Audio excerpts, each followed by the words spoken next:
So hushpuppi and Nigerian politicians are the same. There is no difference between hushpuppi and Nigerian politicians.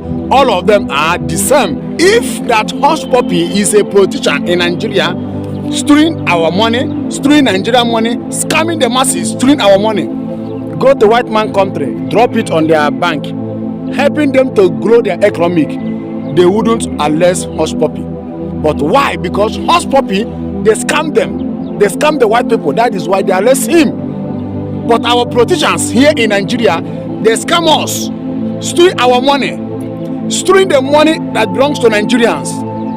Go to white man country, put it on their bank, help their economic to be growing, wasn't strong. The reason why white people arrest hushpuppi is that hushpuppi, they scam them, they collect their money.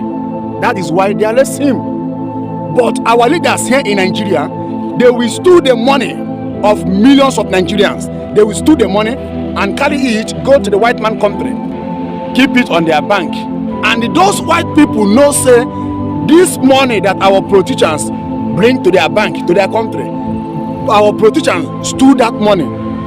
They will keep quiet, they will protect them. But hushpuppi, they scam them, they collect the white people money, they eat them. So our leaders, they stole our own money, they go to the white man